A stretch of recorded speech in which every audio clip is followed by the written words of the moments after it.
In this knife talk video, we're looking at the Ruike P831. The full model number is P831-SF. But first off here, I won this knife in an Instagram giveaway from Nick Maffei7674. I'm hoping I'm pronouncing that right. But I really appreciate it. It was kind of a quick random giveaway, and I've had luck recently, so really appreciate it. I got to check out one of Ruike's knives at Rivers Edge Cutlery in Ohio when I was out there for a jiu-jitsu tournament. And I was really impressed. I think it was the P830 or P801. It's the flipper one, the frame lock flipper. And I was really impressed by it. I just didn't get it at the time because I bought other knives while I was there. But I was impressed by the build quality for the price. So I'd been thinking about getting a Ruike knife for a while. So this was kind of a fortuitous and exciting opportunity to win one here. Now, first off, with the name, so it's Ruike, as you can see on the box there. Now, that doesn't really spell rake. I'm sure other YouTube reviewers have talked about that. I was just watching one of Nick Shabaz's videos where he says basically that, and I think that's true. I don't really get how rake comes out of that. Maybe it's a different pronunciation of the letters because it is a Chinese made knife. I'm not super sure on that. But I think it is a little confusing. One thing, especially in knives where it's a little bit of a segmented or compartmentalized interest, you don't always get the opportunity. You don't always hear about a brand by someone literally saying it to you. More often, I'd say you hear about a brand online where you're reading it rather than hearing it. Unless you see it in a video.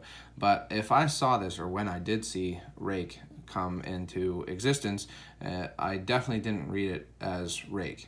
I have always did until I started watching videos on them, pronounce it as Ruike, and I don't even know if that makes phonetic sense, but I still kind of say it that way in my mind. So if I accidentally say Ruike, sorry, it's supposed to be Ruike. I also think it's funny, Ready to Make It is on the box here, and it's an interesting slogan. It's definitely an interesting slogan. But anyway, this is a Chinese-made knife. First off, it is kind of interesting looking. I really like stainless steel frame locks. They're stronger than titanium frame locks, but also I think that they look good. Kind of gives a uniform look. And then this machining on the handle is kind of nice also. It's kind of a stepped machining that gives it a chamfered feel and kind of an interesting shape to the handle also. It does have, speaking of the aesthetics, it does have a blue thumb stud and a blue ring around the pivot on either side, which I think looks good. I think that it would look good without that also. My fiance said that was her least favorite part about this knife, even over the fact that she was unable to open it, which I'll talk about later. But I think it's a cool looking knife. So, again, it's a Chinese-made knife, but it seems to be made well, especially it's constructed well in the sense that, you see the issue that I'm going to talk about later there, but it came with good centering, nowhere near touching either side, pretty much perfectly centered, maybe slightly towards the non-clip side.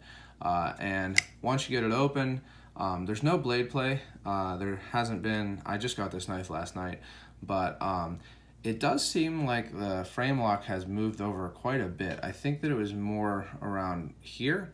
Now, I might be mistaken about that, but I do think that the frame lock has moved over some just since I got it last night. Now, one thing about that, it doesn't have any blade play, either forward or side to side, forward and back or side to side. So that doesn't matter too much. I mean, that's how frame locks are supposed to work. Now, one thing that this does have kind of along those lines is it has an extra lock here. So kind of interesting. It basically is similar to like the roto lock and things like that. It's not the same because it's sliding. But it basically just makes there a stop so that the frame lock can't get pushed any further than this. So when you do push the frame lock, there is some forward and back play there, but it's not going to close on you. Once you have this slid up, as long as it stays slid up to this position, it's not going to close. So it is, you know, an extra safety feature if you're going to be using this knife really hard. I don't expect most of the people, if any of the people who get this knife are getting it to use it really hard. Not that you couldn't, but I just don't really expect that to be the case. But if you did, and I'm sure someone will, it definitely will make it a little safer here, because if you really smash the spine against something and it tries to slip off, it won't be able to. So an interesting little extra feature there, this sliding lock. I forget what they call it exactly, but it's an extra feature. One thing here to talk about that I do like about stainless steel frame locks. So everybody loves titanium frame locks. And to be honest, I think most of that comes from the fact that custom makers for a long time were really only making titanium frame locks. They're lighter. Titanium is generally less hard on machining than stainless steel, and that depends on a lot of things, of course. But custom makers were making titanium frame locks, and then the production companies started making them also. GT, I mean, Chris Reeve also obviously pioneered the frame lock, the titanium frame lock, and you know, has been doing them in production for a long time. But the thing is that it's really doesn't make sense to call a titanium frame lock a hard use knife, especially most of them don't have a secondary lock like this. Now I'm sure I'll upset some people with this, but a stainless steel frame lock is going to be much stronger than a titanium frame lock just by the merits of the materials. Yes, this knife is slightly heavier than it would be if the frame were made of titanium. It also wouldn't cost $40. But it's much stronger, and part of the reason for that is that, you know, you look at the upper frame on a frame lock and you think that's a thick piece of steel, right? Or titanium. And even if it were titanium, a thick piece of titanium is relatively strong. But what people sometimes don't think about is the fact that this is the stress area. This is where it's bending, and this is where it's going to bend and you know, bend in if it does. Now, a well-made frame lock, just like a well-made liner lock, should fail inward. So that means that it should, if it gets pushed, fail this direction. It's not always the case, and as you know, there have been some really well-regarded production companies that recently people have found their frame locks, their titanium frame locks specifically, tend to fail a spine whack test. So that's not something I do, you know, for all the time, but it's basically just when you hit the spine, and I never do it hard against, like, you know, anything. I'm never gonna slam it down. But some production company frame locks, titanium frame locks, have been failing this kind of spine whack test. So just like against a finger. And that's not good. That is, you know, bad. That shouldn't be the case. It's less likely to be the case when a frame lock is like this frame lock. So you see that it's further across. It's not very early lockup. So it's less likely to get pushed across. And also it's steel on steel rather than titanium on steel. So probably unnecessary thoughts for this review, the scope of this review or video, but just something that I think about often. People kind of downplay steel frame locks versus titanium, and I tend to think that steel frame lock is better. I have titanium frame locks, and I think that they're nice. But I often don't mind the extra weight of steel. And again, not that I'm going to be using this knife in a way that will necessitate the extra strength of steel versus titanium, but I just don't think that the loss in weight is worth the loss in strength. Again, probably not something that I need to talk so long about in this review, but something that's to think about, and especially when they have included this extra lock to make it stronger. So another thing here with this knife is that, like I was alluding to, I had a lot of trouble getting used to opening it. Even still, sometimes I have trouble opening it, and part of that is because the thumb stud is really domed, and it's really not any higher than the frame. If you look at it straight on here, it doesn't come up above the frame, and there's almost no space. Now you can see that they did machine out this kind of divot here so that you can kind of get down in there and get to it. But it's a little tough to get used to. As you can see, I can do it relatively consistently now. I can even flick it out relatively consistently, but it's not super comfortable, and sometimes it's a little silly. Oh, it hurts your thumb stud, hurts your thumbs, or the spider hole is too sharp and things like that. And I'm sure I'll get used to it, and I already am getting better at it. But not only is this thumb stud not very high, as you can see, it's no higher than the dome, and like I say, there's not very much space. They did machine some, but there's not very much space to get at it. But it's really domed. This is kind of a thing that I think it was Sebenza's for a long time had really domed, maybe it was some Benchmade. I'm not even 100% sure, but some knife, it was very well known that there was a problem with the thumb stud because it was so domed. Volcano thumb stud or whatever.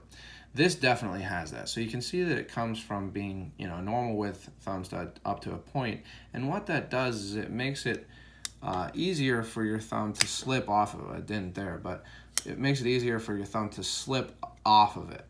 And that's especially true if you push upward. I think a lot of thumb stud knives, that's how you do open them, is by pushing like up. This one, it's more outward. And I think that part of that reason kind of goes along with another thing that I think was making it difficult for me to open this, and that's the fact that the way I hold this knife generally, my fingers are on the frame lock, so that's pushing the frame lock in to make the detent stronger. And the other thing here is that if you look at the detent on this knife, let's see if I can get it open. If you look at the detent on this knife, that's the detent hole there. So if you follow it, it doesn't get down in until I think that the detent must be kind of far back on the frame lock. And it is. You can see that there. Hopefully you can see that. But the detent ball is, instead of on this front end of the frame, it's on the back end of the frame. So typically, or relatively typically, the detent is on the front of the frame lock. Whereas here, you can see that kind of shiny part down in there, that's the detent ball. It's on the back of the frame lock.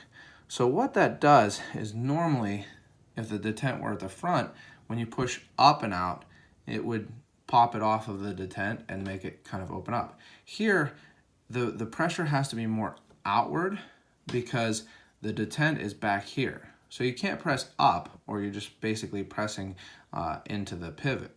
You have to press out and then up.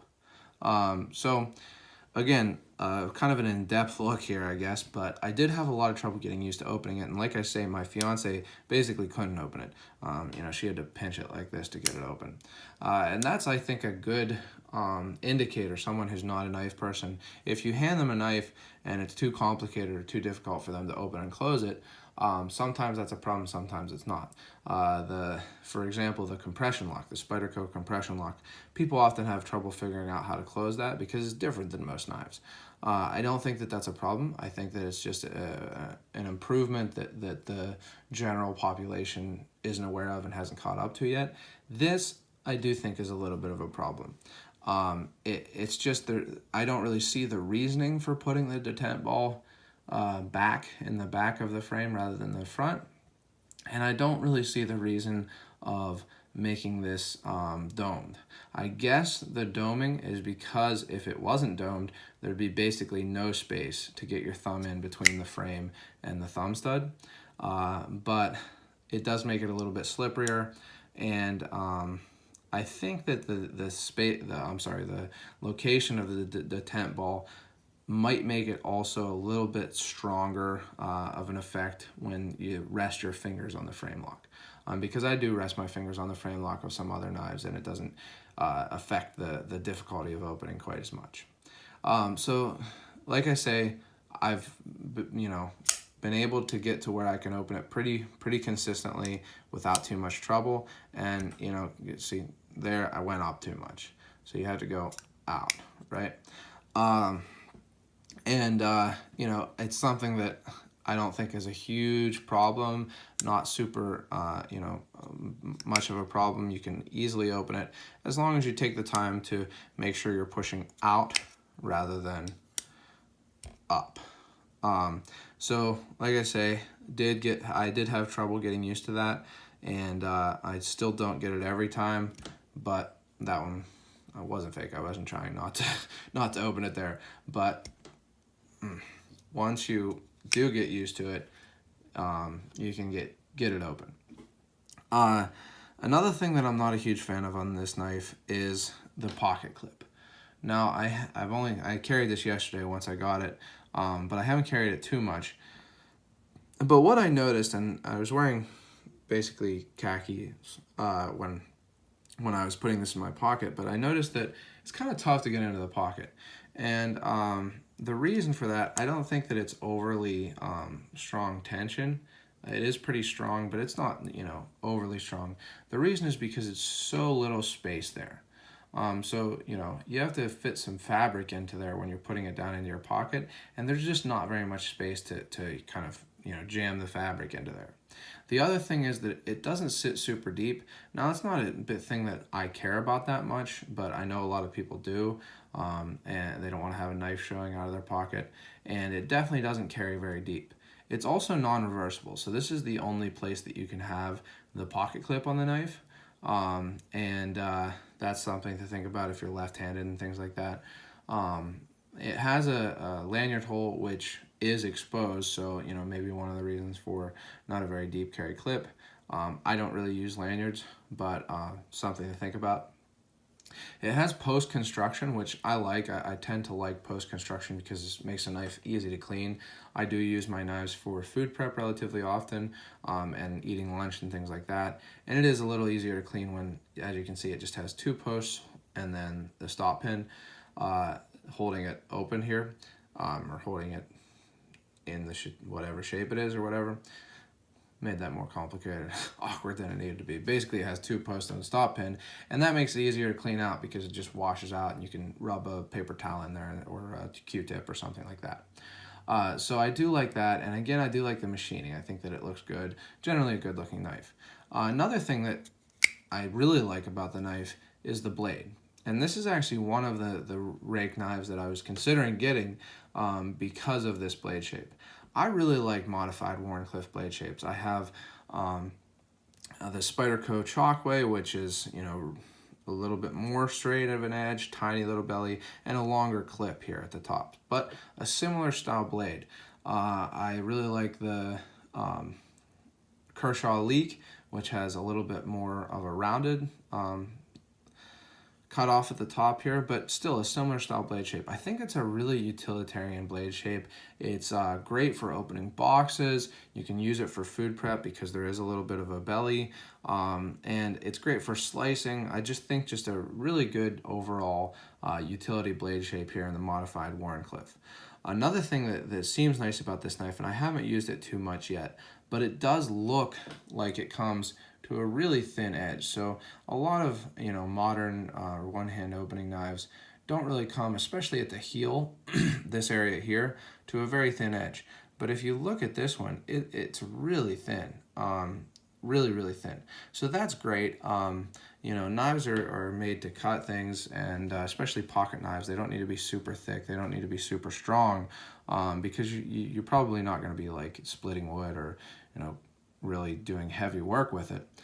So it's better, in my opinion, to have a nice thin edge like this, and I think that it'll make it a really good slicer. The edge that it came with is sharp, so that's nice. It came with a really nice edge. It'll, you know, shave hair and everything.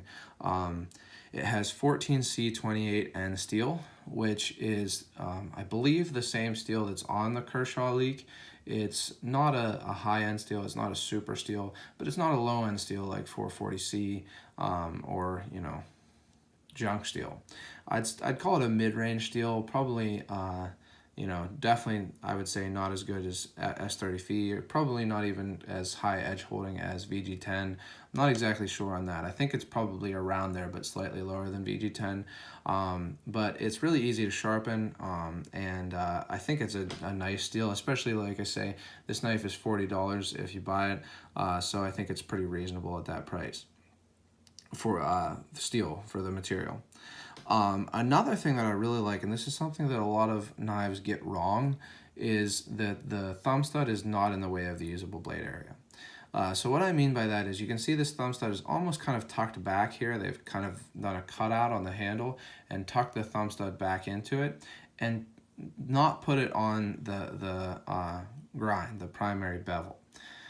What that does is it makes it so as you're cutting, the thumb stud is not in the way. So kind of the most frustrating, a classic example for me is if I'm cutting cheese and this thumb stud's in the way, it just gets cheese all over it.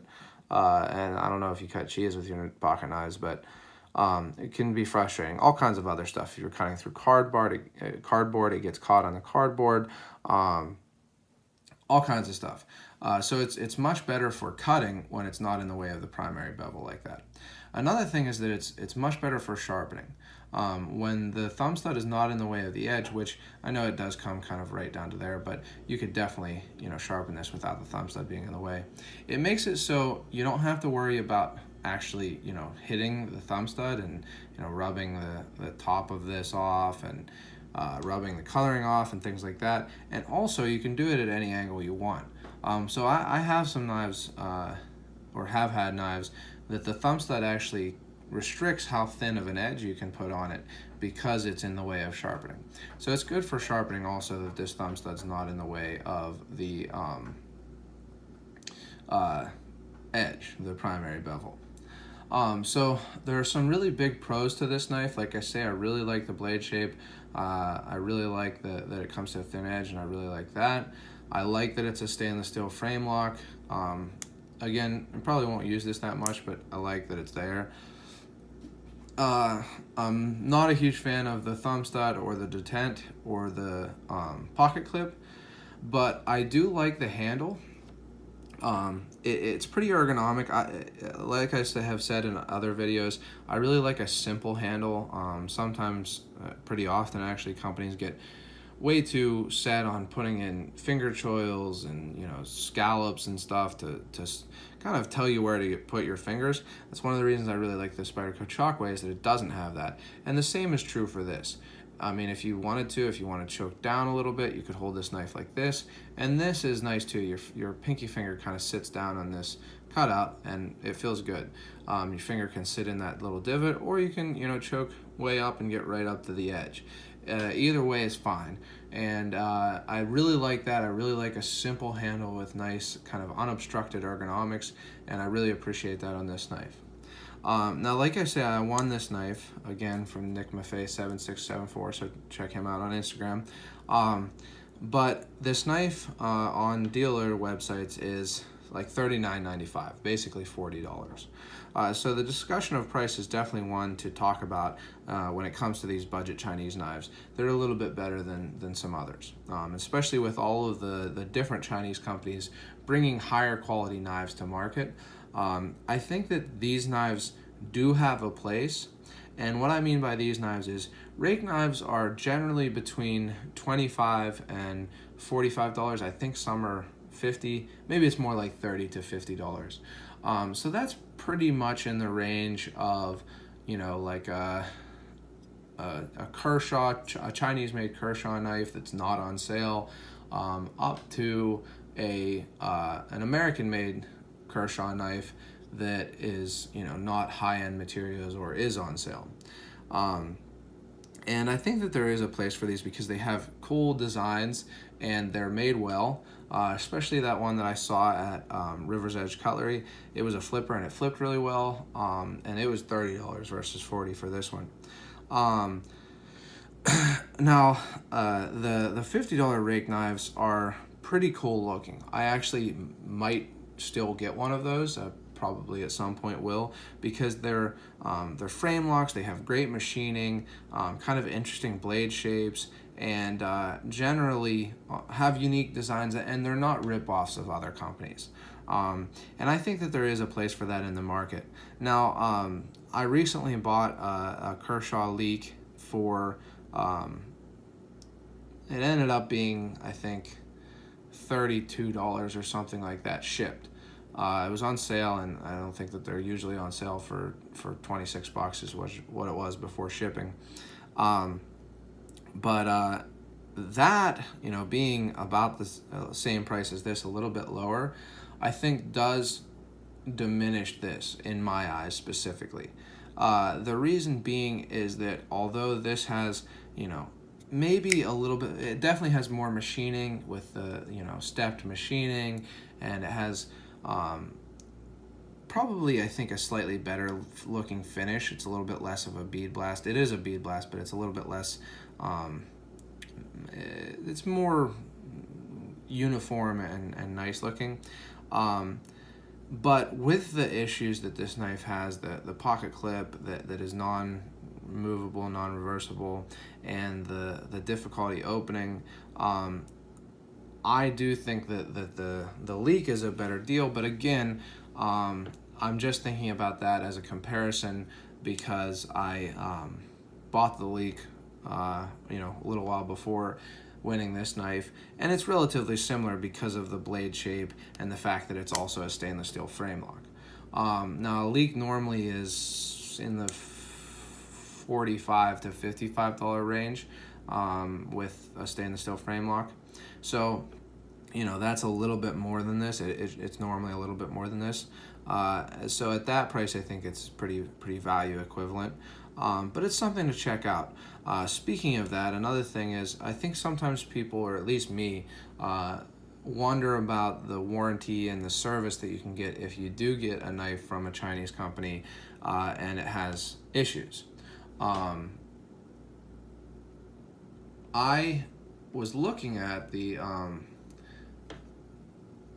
warranty on this, and it seems, you know, not 100% quite the same as Kershaw's. Certainly, Kershaw is one of the best warranties in knives, and I've used it. It's been great.